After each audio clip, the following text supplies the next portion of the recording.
Seigneur, nous voudrais dire merci Seigneur Jésus. Merci pour qui tu es. Merci pour ce que tu fais Seigneur mon Dieu. Merci pour ta grâce, ta bonté, ta fidélité. Oui Seigneur Jésus, ta fidélité est grande. Merci pour ce matin Seigneur Jésus. Merci encore car nous sommes Seigneur mon Dieu en vie. En vie et c'est grâce à toi Seigneur Jésus. Nous devons vraiment te louer et t'adorer pour qui tu es. Pour ce que tu fais Seigneur Jésus. Seigneur merci vraiment pour tout. Car ce que tu fais est bon, parfait, excellent. Seigneur mon Dieu. Et nous croyons, Seigneur Jésus, en tout ce qui sort de ta bouche. Car oui, Seigneur Jésus, nous nous attendons à toi. Nous avons besoin de toi, Seigneur Jésus. En toi seul, on se confie. En toi seul, Seigneur Jésus, nous avons l'espérance. En toi seul, Seigneur mon Dieu, nous trouvons tout ce dont nous avons besoin, Seigneur. Donc, Seigneur, merci. Merci pour qui tu es. Merci, Seigneur Jésus, pour ce que tu fais. Que ton nom soit loué, que ton nom soit élevé. Aujourd'hui, on va parler de l'obéissance. On va parler de l'obéissance. C'est vraiment quelque chose d'important. Vraiment quelque chose d'important. Au jeu de jeu, l'obéissance, c'est vraiment primordial. Vraiment primordial. Ça veut dire que sans obéissance, eh bien, il est très difficile, extrêmement difficile de plaire à Dieu. De plaire à Dieu. Amen. Sans obéissance, vraiment difficile et bien d'avoir l'agrément de Dieu. Du moins d'être agréable à Dieu, sans obéissance. Amen. Et je crois que quand on aime, on obéit. Quand on aime, on fait les choses sans contrainte. Sans contrainte, sans forcer. Sans forcer. Vous voyez, quand on obéit. Et l'obéissance ne va pas forcément nous plaire. C'est pas quelque chose qui nous plaît parce que la nature humaine n'a pas d'obéissance en elle. La nature humaine est remplie de rébellion. De rébellion, de contradiction, de non-sens. La nature humaine n'a aucun sens. Amen. Et pourtant, Dieu nous aime. Dieu nous aime. Et Dieu nous aime tellement. Et si tu n'apprends pas à obéir, parce que l'obéissance, ça s'apprend, eh bien, tu auras du mal à voir la gloire de Dieu dans ta vie. Amen. Tu auras vraiment du mal à voir la gloire de Dieu. Pour ça, on va prendre un passage dans Osée, c'est dans l'Ancien Testament. Osée, chapitre 6, verset 6. Dans Osée, chapitre 6, verset 6. Qu'est-ce qu'il est écrit dans Osée, chapitre 6, verset 6? Il est écrit: car j'aime la piété et non les sacrifices, et la connaissance de Dieu plus que les holocaustes.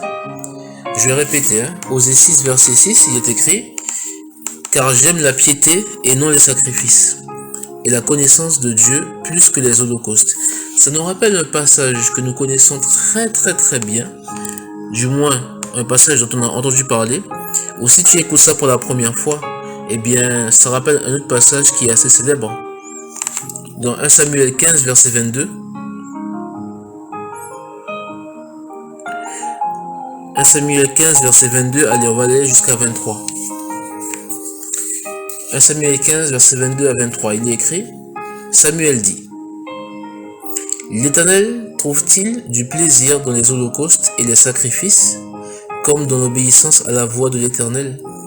Voici, l'obéissance vaut mieux que les sacrifices, et l'observation de sa parole vaut mieux que la graisse des béliers. Car la désobéissance est aussi coupable que la divination, et la résistance ne l'est pas moins que l'idolâtrie et les théraphim. Ça veut dire que la désobéissance, eh bien, est aussi coupable que ce que Dieu a le plus en horreur. Tout ce qui est idolâtrie, divination, parce que toutes ces choses-là sont abominations. Donc ça veut dire simplement simplement, et que la désobéissance est une abomination devant Dieu. Ce n'est pas pour nous accuser, pour t'accuser. D'accord, mais il faut le savoir.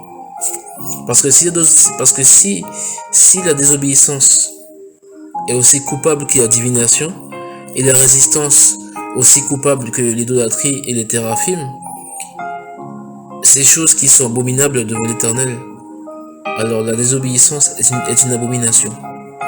On va prier et demander au Seigneur pardon. Toutes les fois où nous avons désobéi, toutes les fois où nous avons rejeté sa parole, même si nous connaissons la vérité, même quand notre conscience nous parlait, nous avons péché. On va demander au Seigneur pardon. Seigneur, regarde nos vies, regarde nos cœurs. Seigneur, nous sommes là devant toi, Seigneur Jésus, pour te demander, Seigneur, pardon. Pardon toutes les fois où nous avons désobéi, toutes les fois où nous avons péché, même en connaissant la vérité.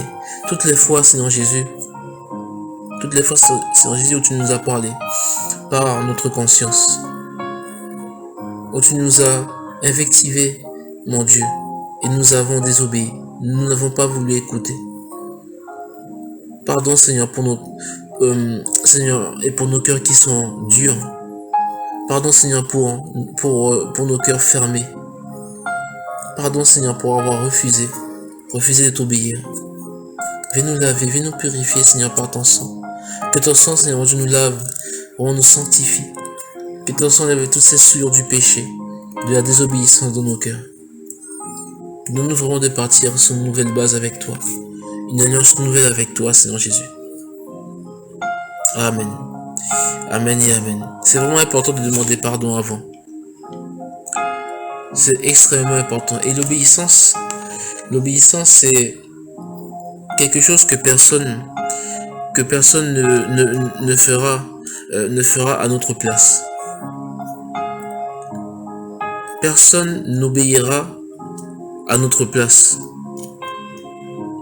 Amen. C'est quelque chose de très très très important.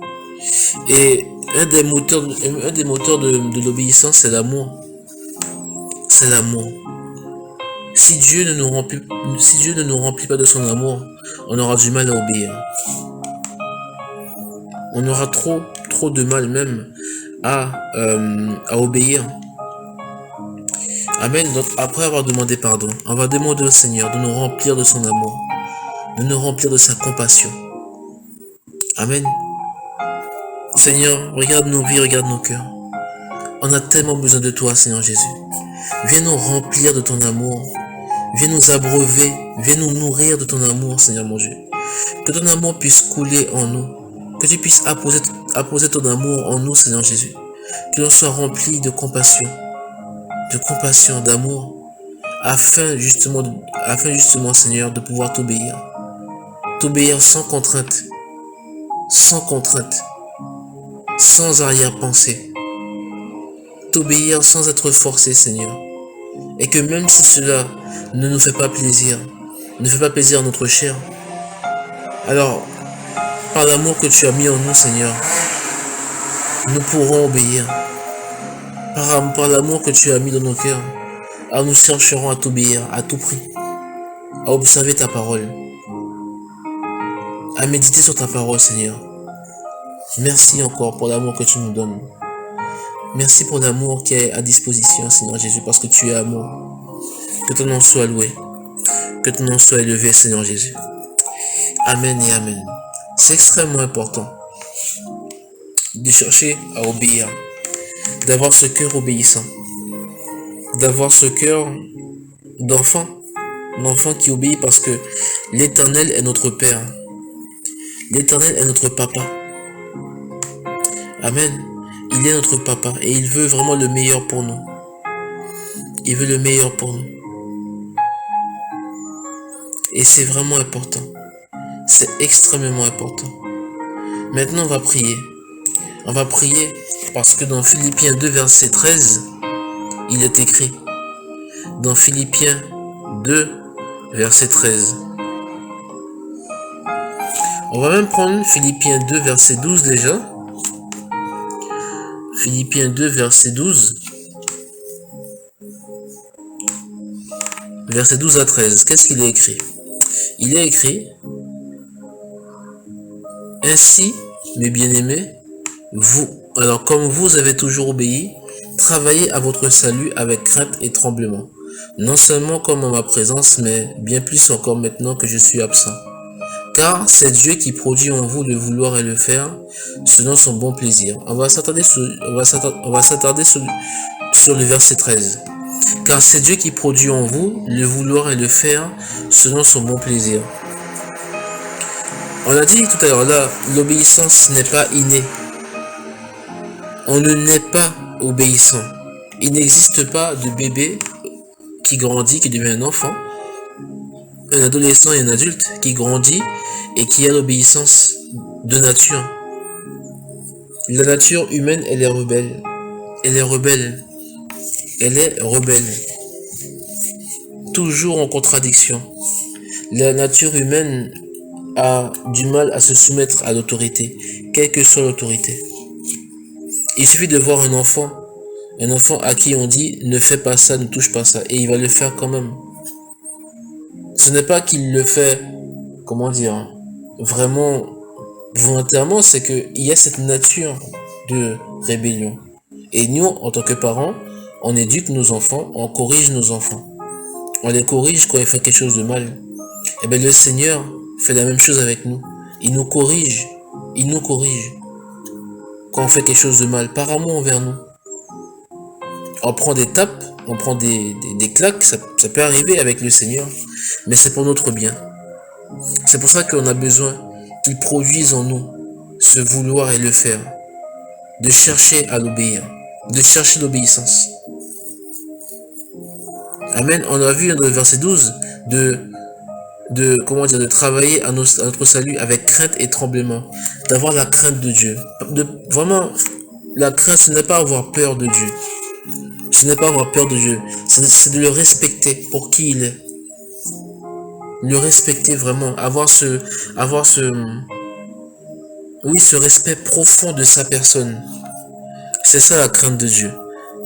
Et travailler à notre salut, ce n'est pas travailler pour notre salut, mais c'est travailler à notre salut. Ça veut dire que nous sommes déjà sauvés, mais on va œuvrer pour le Seigneur, pour que d'autres soient sauvés. On va, comment dire, ce n'est pas travailler pour être sauvé, attention, c'est au travers justement de notre nouvelle vie, au travers du service que l'on va faire pour le Seigneur, comme une preuve de notre salut. Je pense qu'on peut le dire comme ça. Parce que nous sommes déjà sauvés, eh bien on va travailler pour le Seigneur. Amen. Donc on va prier que Dieu produise en nous ce désir, ce vouloir et le faire, de chercher à lui obéir. En nous, de créer en nous, eh bien cette capacité à obéir. Et on a besoin d'avoir la crainte de son nom. Donc on va prier pour ça aussi. On va prier ensemble. Seigneur, regarde nos vies, regarde nos cœurs. Seigneur, nous nous mettons devant toi, Seigneur Jésus. On se met devant toi, Seigneur, à cœur ouvert. Car nous sommes de nature remplis de rébellion, de contradiction. De nature, Seigneur Jésus. Viens produire en nous, s'il te plaît, Seigneur, ce désir, ce vouloir et le faire, de chercher à t'obéir et de t'obéir. Que l'on puisse avoir la crainte de ton nom, ce profond respect pour ta personne, pour qui tu es,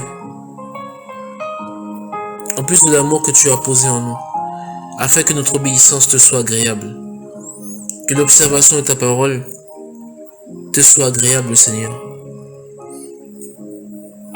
Apprends-nous à obéir. Aide-nous à obéir, Seigneur. Quand nous décidons d'obéir, mon Dieu, nous voulons obéir à ta parole. Malgré nos luttes, malgré nos combats, malgré nos difficultés, malgré nos hauts et nos bas, Seigneur Jésus. Nous avons tellement besoin de toi, Seigneur. Tellement besoin de toi, Seigneur. Car Seigneur, nous dépendons de toi. On dépend de toi. On dépend de toi, Seigneur. Merci encore pour ta grâce. Merci Jésus, merci pour tout. Amen. Oui, Oui, on apprend à obéir. Vous savez pourquoi? Parce que Jésus-Christ lui-même a appris à obéir. On va dire, oui, mais c'est le Fils de Dieu, il est Seigneur, il est Sauveur. Oui, Jésus-Christ a appris à obéir. Ça paraît fou, hein? Eh bien non, Jésus-Christ a appris à obéir. Mettez-vous à sa place. Quand il était au ciel, il pouvait faire tout ce qu'il voulait, il était au-dessus de tout. Et là, il descend dans un monde corrompu, dans un monde qui est pourri, hein, sous forme humaine, en tant que bébé, sachant ce qu'il allait subir du début de sa vie jusqu'à la fin de sa vie. Le rejet de son peuple. Vraiment la haine, la jalousie, toutes sortes de mauvais sentiments qu'il allait subir de la part des autres. Et là, Jésus, qui avait tout à portée de main, eh bien, est le fils d'un charpentier et d'une femme au foyer, des gens normaux.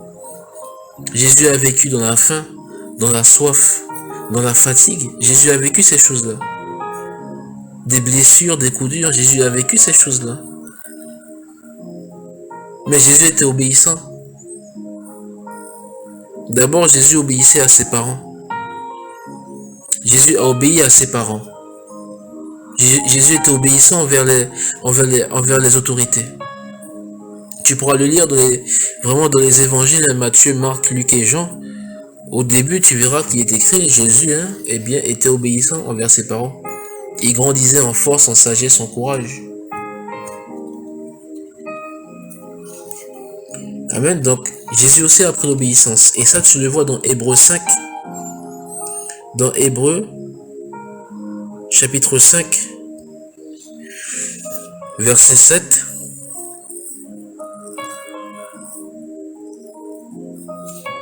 Verset 7 à 8.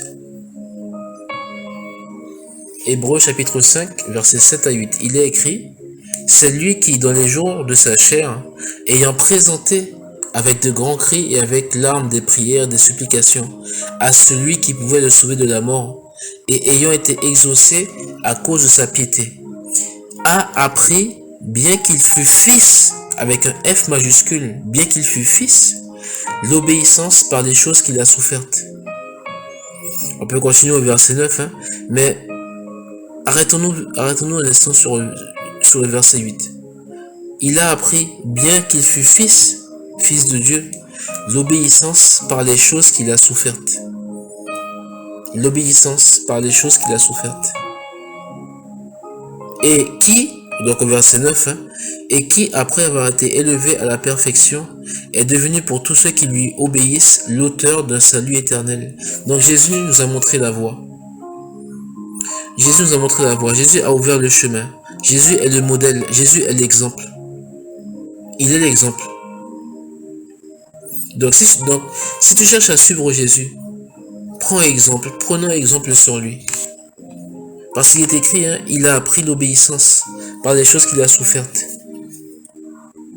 Alors oui, tu peux aussi apprendre l'obéissance par les choses que tu as souffertes. S'il y a des situations que tu vis, il peut y avoir des situations que tu vis et le Seigneur attend simplement que tu lui obéisses, que tu décides que tu veuilles l'obéir, mais par amour envers lui, sans contrainte, par amour envers lui. Donc si Jésus a dû apprendre l'obéissance par les choses qu'il a souffertes, à combien même nous aussi, nous sommes exposés à cela. Donc on va demander au Seigneur d'apprendre à obéir comme lui il a obéi, afin d'être agréable à Dieu, notre Père. On va prier ensemble. Seigneur, tu as toi-même obéi, du moins appris l'obéissance par les choses que tu as souffertes. Tout ce que tu as subi, Seigneur mon Dieu, du début jusqu'à la fin de ta vie, Seigneur Jésus.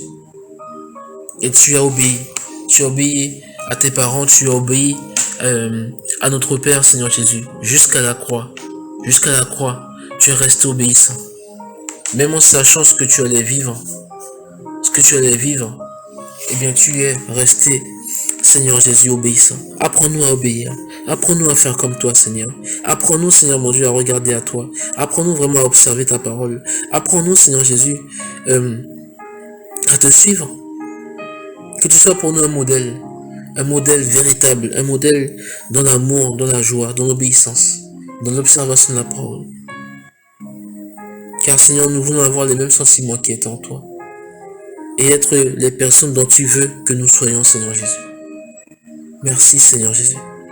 Que l'on puisse apprendre l'obéissance, dans l'amour, même dans les choses que l'on peut souffrir. Mais si nous passons par ces situations, Seigneur, c'est parce que tu nous aimes. Parce que tu nous aimes, Seigneur Jésus. Merci encore pour tout, Seigneur. Que ton nom soit loué, Seigneur. Que ton nom soit élevé. Amen. Amen. Shokala baba baba shekele belebe shekebe ese. Sokele belebe shakala baba baba shekele belebe shokebe ese. Sokele belebe shakala baba baba shekele belebe shokebe shekebe eso. Sokala baba baba shekele belebe shokele belebe shekele belebe shekebe shokele belebe shekebe eso. Sokala baba baba shekele belebe shekebe shekebe ese. Sokele belebe shakala baba shekebe eso. Oui. Moi, nous avons besoin d'obéir, d'apprendre à obéir et d'apprendre à être agréable à toi, Seigneur. Merci pour ta grâce. Merci, mon Dieu, merci pour tout. Amen. Amen.